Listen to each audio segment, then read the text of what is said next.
The government suffered a major defeat on the floor of the House of Representatives overnight as MPs debated its contentious religious discrimination laws in a sitting which lasted until dawn was breaking over Canberra.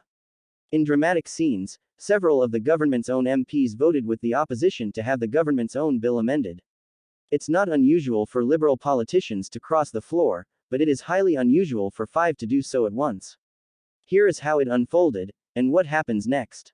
What happened overnight? This whole debate started in 2017, when Australia legalized same-sex marriage.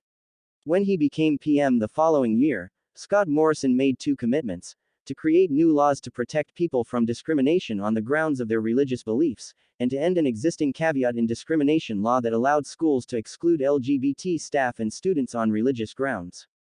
The religious discrimination bill has gone through several iterations since then, ultimately being watered down far more than its original proposal, though some controversies remain.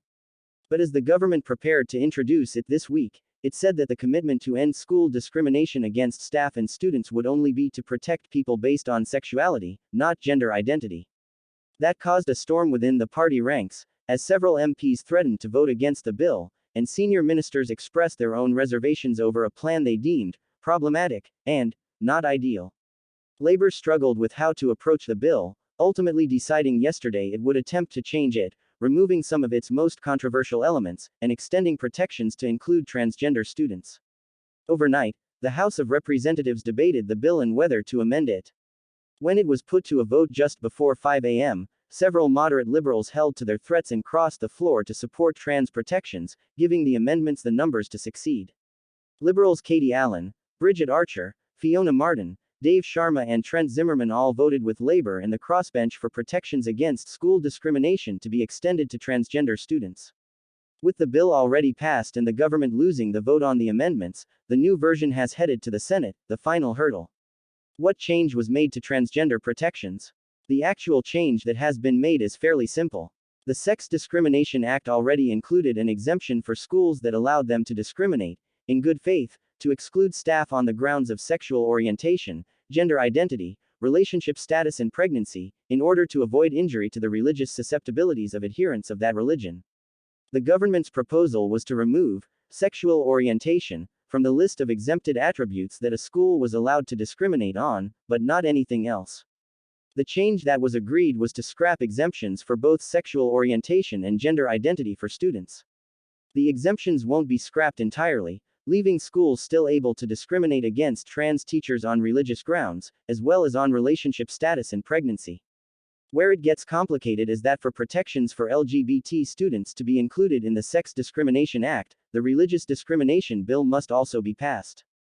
That's because moderate Liberals wanted the Religious Discrimination Bill and LGBT protections to be introduced together, to guarantee the protections would happen. Religious groups like the Christian Schools Association had expressed concern over what it would mean if the exemption was scrapped entirely. They have said it may compromise their ability to teach, but also has practical implications, such as how a single-sex school should deal with bathroom facilities and uniforms. LGBT advocates say the result has brought mixed emotions, with concerns that elements of the bill remain discriminatory against the community. Were any changes made to religious protections? While Labour was successful in extending protections to transgender school students, it didn't win support for proposed changes to the Religious Discrimination Bill. One of its most controversial elements is around statements of belief, a provision that would protect moderate religious beliefs from being deemed discriminatory, so long as they are not made in a malicious way and don't threaten, harass or vilify someone. Labour argued the statement of belief would give religious people a privilege to discriminate against other groups. When it came to a vote, moderate Liberal MP Bridget Archer still crossed the floor in opposition to the government, but the other defectors remained, giving the government enough numbers to defeat the proposed change. What happens now? The bill now sits before the Senate, where it will be debated again, possibly changed again, and then put to a vote. How that unfolds could get messy. Labour politicians agreed yesterday they would try to move their amendments in both houses. The opposition hoped that some of its changes might succeed in the House of Representatives with the support of moderate Liberals, but its ultimate plan was to take up the fight in the Senate, where the government does not have a majority. If it attempts to amend the bill again and succeeds, the changes would be sent back to the House of Representatives to be voted on again.